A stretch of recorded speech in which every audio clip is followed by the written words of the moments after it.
must understand this. So one thing is, you have not seen the world. You have only seen it the way it's reflected in the mirror of your mind. Yes? You're not seeing the world as it is. You're seeing it in the mirror of the human mind as it is distorted in a particular way.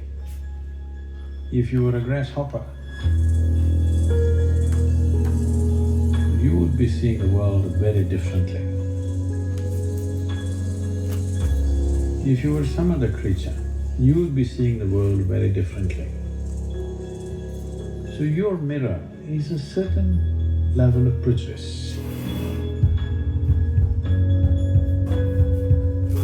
Among all the creatures,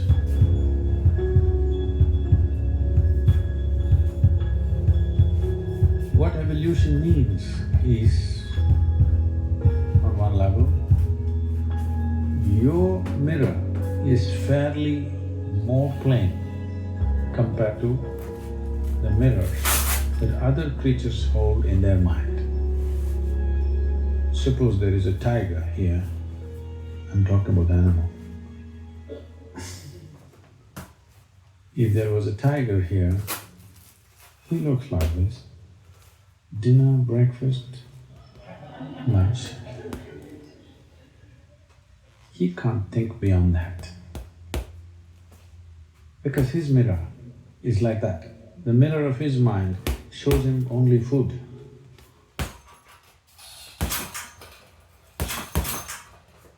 Compared to other creatures, a human being has a better leveled out mirror, but it can get distorted depending upon the varieties of identifications and prejudices we gather with life. If you're very strongly identified with something, then you don't see things as they are. Everything gets distorted in your mind. But if we work upon it, if we polish our mind sufficiently, it could become a plain mirror where it shows everything as it is. But still, a mirror doesn't really capture anything. If you see an old mirror which is 500 years old or 200 years old, whatever, maybe a million different faces might have been reflected in that mirror, but not a trace of any of those faces remains in the mirror. Because a mirror just reflects. Similarly, your mind just reflects what the five sense organs are grasping right now. It reflects everything, not necessarily the way it is, but it reflects everything, except you. You can never come in front of the mirror because you're always behind the mirror. You can never come in the front face of the mirror, you're only in the rear side of the mirror.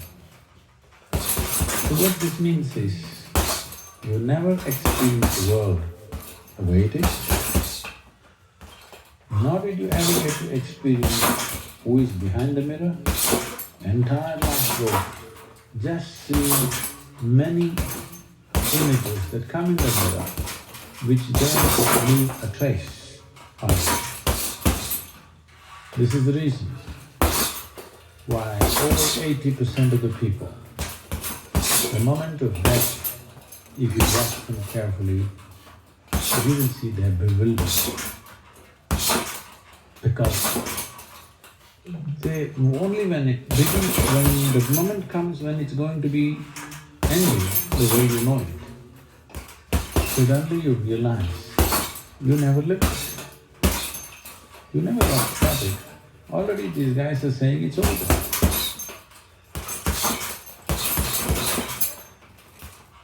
You will see people who had strong experiences not necessarily because of their enlightenment or something. Let's say they have very strong experiences in terms of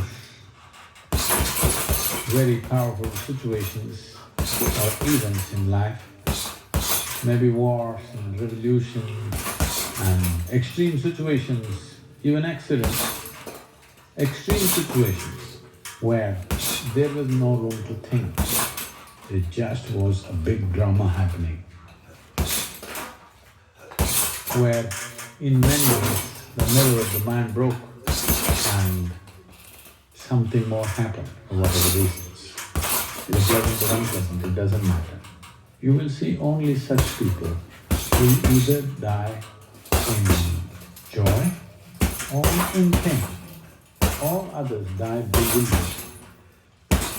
Even if there is physical pain due to some ailment or some bodily state, when that moment comes, you will see this confusion because suddenly you realize the last moment you never got started and it's getting over.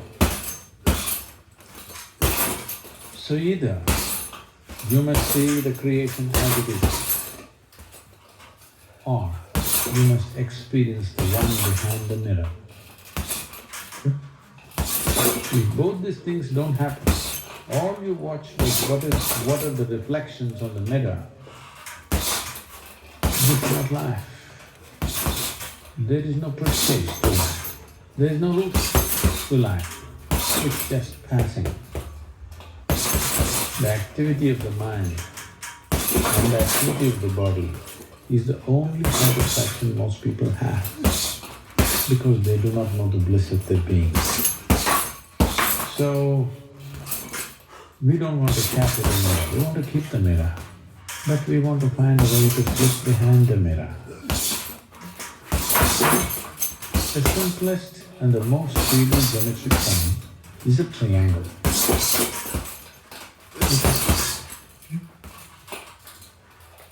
Put the left and right.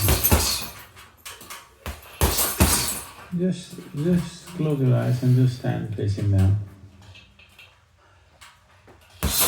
Stand whichever way you want, keep your arms this way, that way. Hold that position for some time and stand one pose, one pose, something. When he stands like this, I want you to look at his thing, not as a human being, just as geometry. Just at least start seeing how many triangles in this. Stand some other way.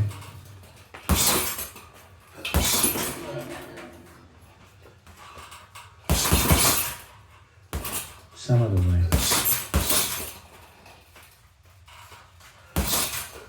I wanted to just keep looking. How many triangles? How many triangles? This simple form of a man standing. How many triangles can you break it into?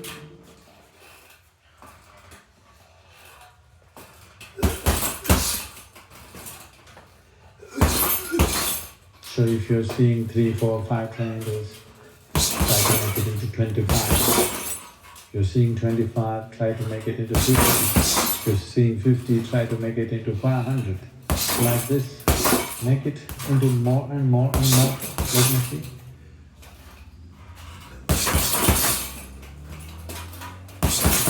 And some other one.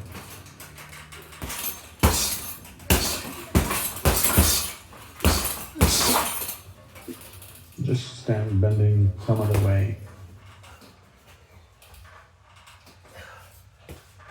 At least one in his sleep you can see for sure.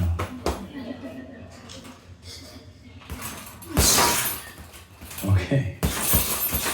Now, do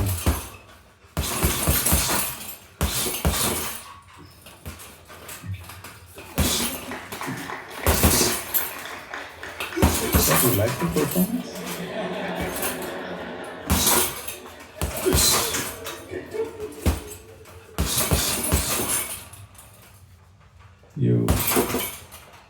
You must understand that the most fundamental form of geometry is a triangle. and it's the most stable one. All chakras are triangles.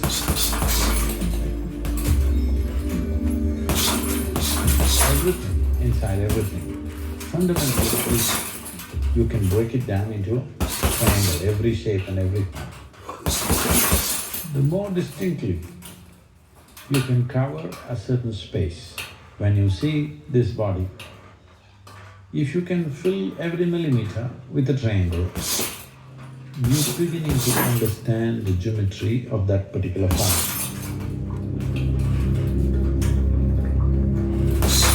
These are large triangles. You will see some parts of the body will be cut off. Yes. If I make this body into 3 triangles or 5 triangles, some parts will be cut off, it can't be included. And some empty spaces where there is nothing will be inside.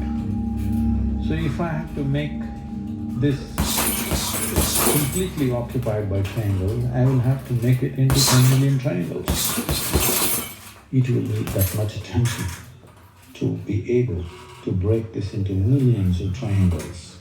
If you break it down like this one need not be as technically as I'm saying, but in some ways, only if this happens, will you have a vivid imagination that when you imagine something, it's as real as real. This is doing better when you're asleep than when you're awake. If you see a flower, or a man, or a woman, or an elephant, or a rhinoceros, you see it very clearly in your dream, isn't it? So you're doing better asleep than awake. That's not good. If you drive better when you're sleeping, you're a bad driver. If you're a better driver when you're sleeping, that means you're a terrible driver when you're awake, isn't it? That's what is happening right now. In sleep, you're able to imagine something very clearly. Geometrically, you've gotten it all right. Yes or no? If you see this person, she's just the way she is. Sometimes, if you don't like her, she's becoming like this.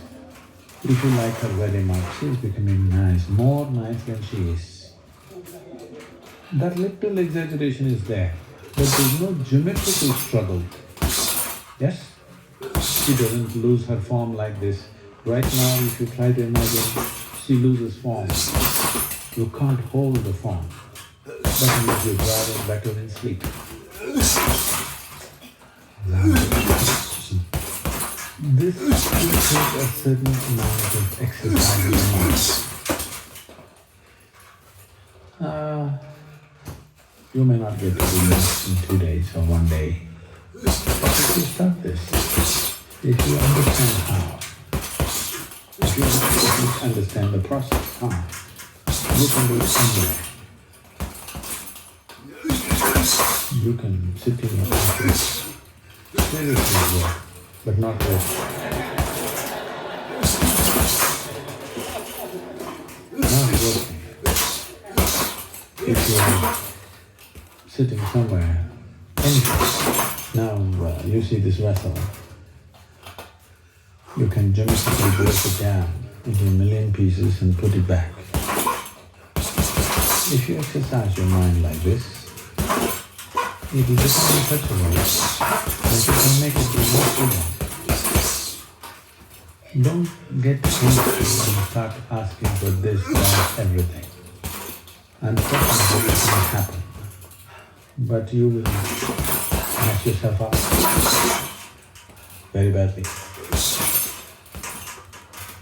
So, this is not about creating what you want. This is not about having. This is towards being. Can you? Don't you need discipline? Just because you have some kind of capability, you will not start asking, what is that, $1.2 billion lottery? What?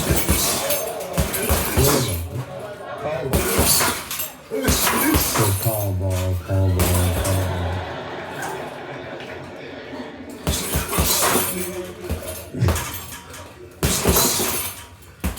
what will happen, but it may roll over you and go away. I'm saying this is not for that kind of purpose.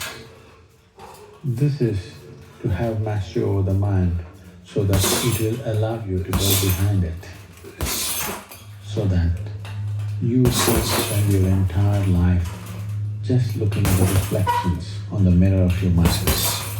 You begin to taste life for what it is.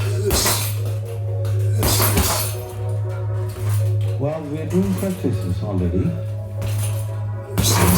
It's a simple and beautiful way to do it.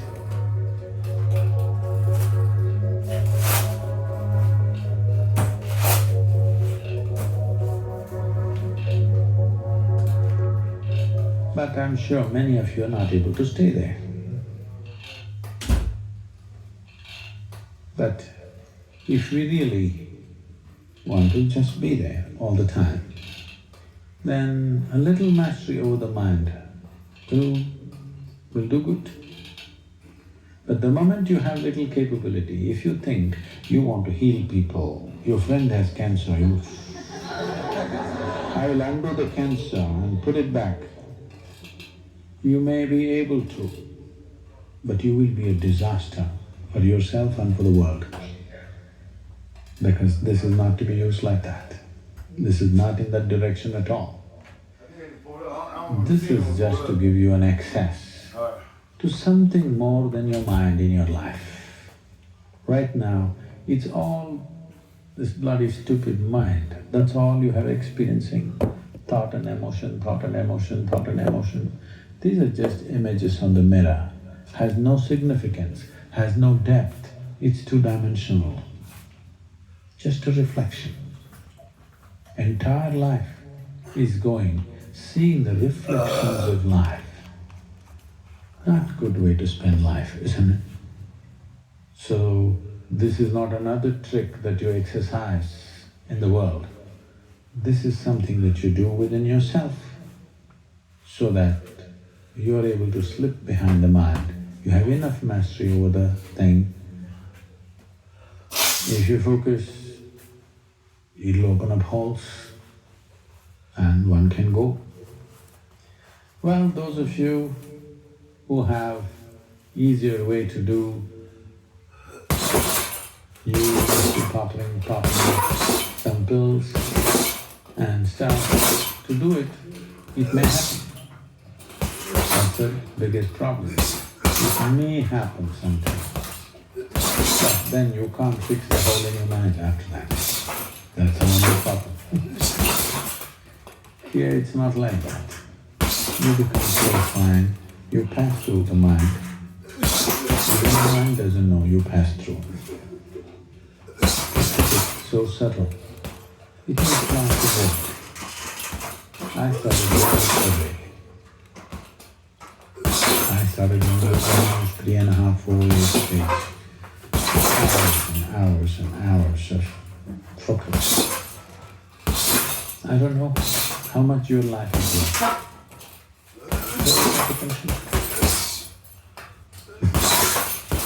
If you think it's worth 1 minute, 1 minute. If you think it's 1 hour, 1 hour. If you think it's worth 24 hours, whatever you see. One who is only watching the reflections of his mind, nothing will change. Punarapi jananam, punarapi maranam. Endless cycles will go on, but nothing will change, because nothing changes on the mirror. Whose face is being reflected right now will not change the quality of the mirror in any way. Who is behind the mirror? If we know who is behind the mirror, then we can change everything. Then we can even make the mirror turn around and turn inward completely.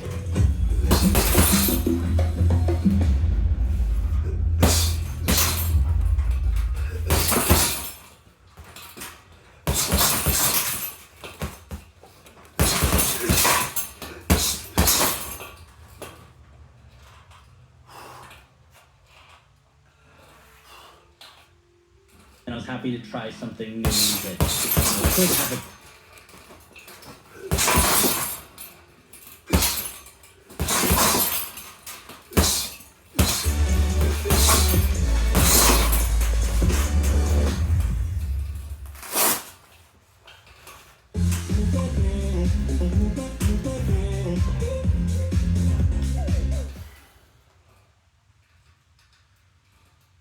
about recording daily the net subscribers that join the Your World Within community, and what I found was incredible. They say it's the simple things that make the greatest difference in our lives, and this would certainly be no exception, right? First and foremost, just seeing that number every day kept growth at the forefront of my mind. It kept me aware and excited and thinking through that lens, as if I were on a journey or mission to outperform the me of yesterday. Right? If on some random day you grow 30% more than you usually do, it's only normal to see that and ask, well, why can't this happen every day? Why can't this be my life? And next, and probably more obvious, it arms me with the tools to tactically improve my performance. Those daily metrics help me find critical answers, arrive at important conclusions. You know, what days of the week and weeks of the year have the greatest impact? What trends lead to increased viewership? My daily average subscriber count is X. I wonder what it would take to bring it to Y. Right? And so basically, instead of just showing up every day with my fingers crossed and hoping to hit it out of the park, I had a more experimental approach. It's like taking a blindfold. And all of this prompted by writing one little number down in the morning. The more I did this, the more it became obvious that it should be implemented in other aspects of my life. If this is important to me, if I say with conviction, this is an area I want to improve, how can I afford to not know the extent of its growth? And now I do track a handful of things I'm most invested in growing, because those will be most impacted by my giving them attention. There's a saying that what you water grows. Well, your focus and your attention is what will water the seed, what will give it life. If you're looking to lose weight, but you never look at the scale, you're hurting yourself.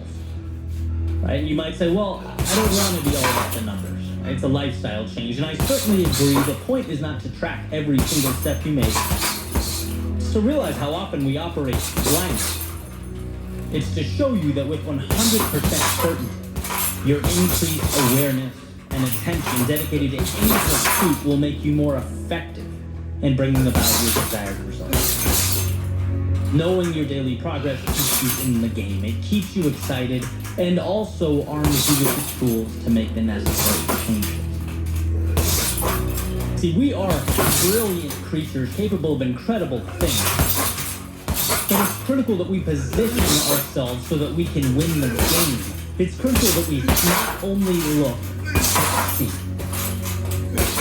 To be simple, to condense life down to only what's important, and to monitor those things that are important to you will give you a tremendous advantage.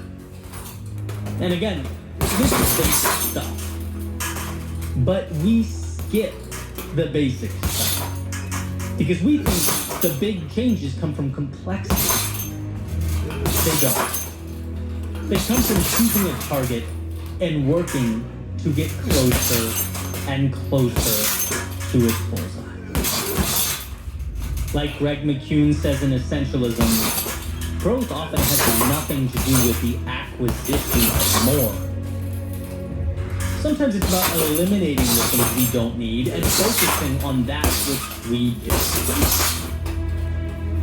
Now I'm suggesting we take it one step further and measure our growth as we take those meaningful things into the great unknown.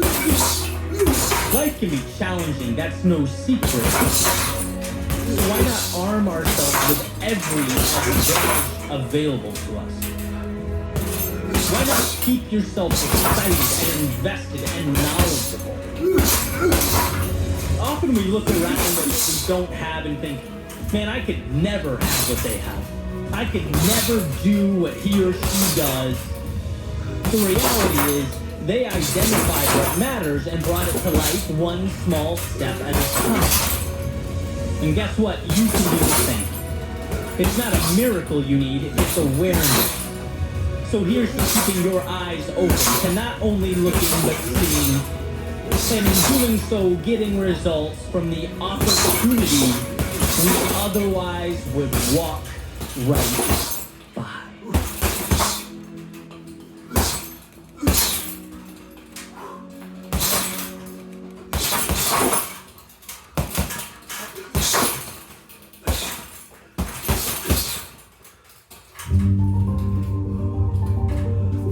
Sometimes it's not about the odds. It's not about things being perfectly aligned for you.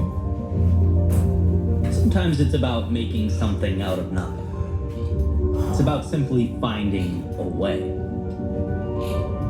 Or as the saying goes, using what you have where you are.